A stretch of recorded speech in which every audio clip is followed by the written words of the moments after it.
Hey guys, पिछले साल 2023 में पठान और टाइगर 3 की बस देखकर कहीं आप भूल तो नहीं गए ना कि इस स्पाई यूनिवर्स में एक और स्पाई है कबीर, जिसे 2019 में रिलीज हुई वॉर मूवी में इंट्रोड्यूस किया गया था। इसमें कबीर एक रोग एजेंट बनकर विलेन को ढूंढ रहा था और उसे पकड़ने का काम दिया था टाइगर श्रॉफ को। ये मूवी उस टाइम बहुत बड़ी हिट हुई थी। इसने 170 करोड़ के बजट पर ऑलमोस्ट 500 करोड़ का बॉक्स ऑफिस कलेक्शन किया था। इसके हिट होने का सबसे बड़ा रीजन था ऋतिक और टाइगर के कैरेक्टर की एक दूसरे से फाइट दिखाना। अगर आप टाइगर 3 के पोस्ट क्रेडिट सीन देखने तक की हिम्मत दिखा पाए होंगे तो आपको याद होगा उसमें दिखाया था कि वॉर 2 में कबीर को फिर से अंडरकवर जाना पड़ेगा एक खतरनाक विलेन को ढूंढने के लिए, जिससे देश को बहुत बड़ा खतरा है। ये देखने के बाद लगा था कि जूनियर एनटीआर ही वॉर 2 के विलेन होंगे, वो भी पठान के विलेन जिम की तरह कबीर को अच्छी टक्कर देंगे, जिसे बिग स्क्रीन पर देखने में मजा आएगा। फैंस भी रेडी थे ऋतिक और जूनियर एनटीआर को एक दूसरे से फाइट करते हुए देखने के लिए, लेकिन अब शायद ऐसा नहीं होगा क्योंकि रूमर है कि जूनियर एनटीआर इस मूवी के विलेन नहीं होंगे बल्कि वो भी इंडियन स्पाई होंगे। तो कबीर की तरह वो भी इस मूवी में लीड रोल प्ले करेंगे। साथ में फ्यूचर में उनकी एक अलग मूवी भी बनाई जा सकती है और वो पठान 2 और टाइगर वर्सेस पठान में कैमियो करते हुए भी दिखाई दे सकते हैं। अब तो लग रहा है कि जूनियर एनटीआर को RRR की सक्सेस की वजह से कास्ट किया गया था। YRF चाहता है कि उनकी RRR की सक्सेस को कैश किया जाए, उन्हें साउथ इंडिया में वॉर 2 मूवी का फेस बनाकर। इस रूमर की वजह से दो पॉसिबिलिटीज लग रही हैं। पहली, जूनियर एनटीआर इंडियन स्पाई होंगे जो ऋतिक को पकड़ने की कोशिश कर रहे होंगे और लास्ट में उनकी हेल्प भी करेंगे। ऐसा हुआ तो विलेन के लिए किसी थर्ड एक्टर को कास्ट करना पड़ेगा क्योंकि वॉर मूवी का कॉन्सेप्ट ही एक्टर वर्सेस एक्टर की फाइट दिखाना है। किसी अननोन एक्टर को अगर विलेन के रोल में कास्ट किया गया तो शायद वो इतना इम्पैक्ट ना डाले। ऐसा ही कुछ ऋतिक की फाइटर मूवी के साथ भी हुआ था, जिसमें मूवी का विलेन ऋतिक के सामने फीका पड़ गया था, लेकिन थर्ड एक्टर की वजह से इसका बजट बढ़ जाएगा और टाइगर 3 की वजह से मेकर्स वॉर 2 पर भी हाई बजट का रिस्क नहीं लेना चाहेंगे।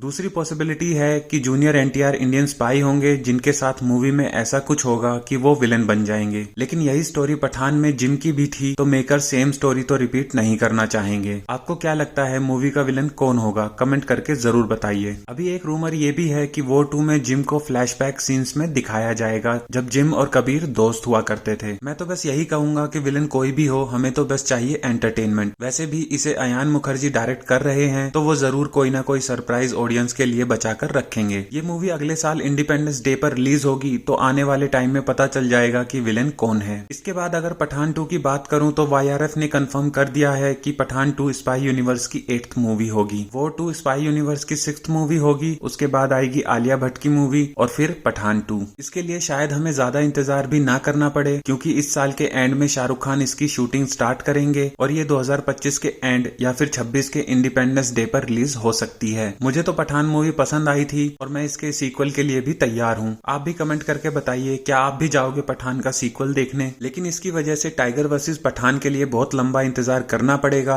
अब ये मूवी शायद 2027 या फिर 2028 में रिलीज होगी, लेकिन प्रोड्यूसर्स ने इसे पोस्टपोन करके पठान का सीक्वल बनाने का डिसीजन क्यों लिया? तो इसके 3 रीजंस हैं। पहला, टाइगर 3 का पुअर बॉक्स ऑफिस कलेक्शन, जिससे प्रोड्यूसर्स की आंखें खुल गई हैं। उन्हें समझ आ गया है कि सिर्फ कैमियो से काम नहीं चलेगा। मूवी को सुपरहिट करने के लिए चाहिए होगी एक जबरदस्त स्टोरी जिसमें ऑडियंस इमोशनली इन्वॉल्व हो। दूसरा, शाहरुख खान को डंकी से समझ आ गया है कि अभी उनके फैंस को उनका एक्शन अवतार ही देखना है, इसलिए वो भी एक्शन मूवी ही करना चाहते हैं। और तीसरा, पहली पठान के बॉक्स ऑफिस कलेक्शन की वजह से प्रोड्यूसर्स को लग रहा है कि जो मूवी हिट है उसकी सक्सेस को ही कैश किया जाए, ना कि टाइगर वर्सेस पठान बनाकर स्पाई यूनिवर्स को एक एंड दे दे। ये सब देखकर लग रहा है कि स्पाई यूनिवर्स की शुरुआत सलमान के टाइगर कैरेक्टर से हुई थी, अब उसे साइड करके शाहरुख खान के पठान कैरेक्टर को स्पाई यूनिवर्स का फेस बनाया जाएगा। आपको क्या लगता है? कमेंट करके जरूर बताइए। Thank you. वीडियो अच्छी लगी तो लाइक कीजिए और चैनल को भी सब्सक्राइब करके अपना सपोर्ट दीजिए।